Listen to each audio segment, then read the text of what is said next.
আমি আজকে নতুন করে আবিষ্কার করলাম আমাদের মাননীয় সংসদ সদস্য জনাব আব্দুল্লাহ মাহমুদ তাহের, শিশু মুক্তিযোদ্ধা। তাকে আমি স্বাগতম জানাই।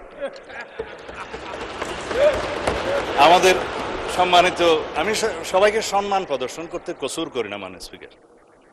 আমাদের মাননীয় বিরোধী দলীয় নেতা নিজেকে শহীদ পরিবারের সন্তান দাবি করেন, সেটা আমার ভালো লাগে। কয়েকজন মুক্তিযোদ্ধাও ওই পারে আছে।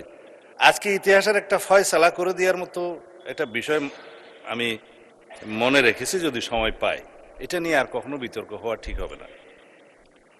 মাননীয় স্পিকার, মহামান্য রাষ্ট্রপতির ভাষণের উপর যেহেতু বক্তৃতা রাখছি, ধন্যবাদ প্রস্তাবের উপরে, মহামান্য রাষ্ট্রপতিকে ইনস্টিটিউশনের প্রধান হিসেবে ধন্যবাদ এই জন্যই জানাই যে 2024-এর 5ই আগস্ট থেকে 8ই আগস্ট পর্যন্ত এই রাষ্ট্রে সরকারবিহীন অবস্থায় যে রাষ্ট্রের অভিভাবকের ভূমিকা পালন করেছেন, সেই জন্য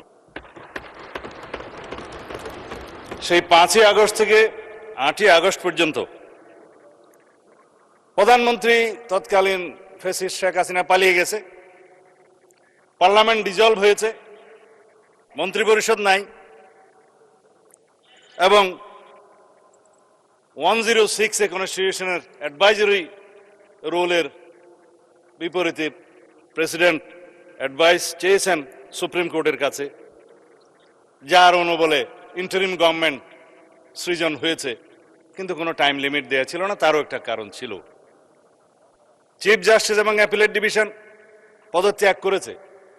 সেই রকম একটা অবস্থায় এই রাষ্ট্রের অভিভাবকের ভূমিকা হিসেবে তাকে দায়িত্ব পালন করতে হয়েছে। সেই জন্য ধন্যবাদ জানাই। ভাষণের জন্য পরে দেব। আমাদের এখানে একজন মাননীয় সংসদ সদস্য আছেন, বিরোধী দলীয় চিফ হুইপ জনাব নাহিদ সহ আরো অনেকেই চিফ অ্যাডভাইজার ডক্টর ইউনূস সাহেবের নেতৃত্বে শপথ গ্রহণ করেছিলেন।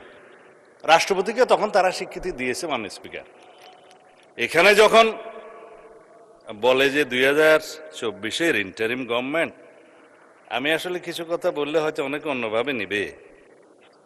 এই ইন্টারিম গভর্নমেন্টটা ছিল ভিতরে বাইরে দুই দলের সমর্থনে। তো এক দল ছিল যমুনার অভ্যন্তরে, আর একটা দল ছিল যমুনাকে কিনারে। তো মাননীয় স্পিকার,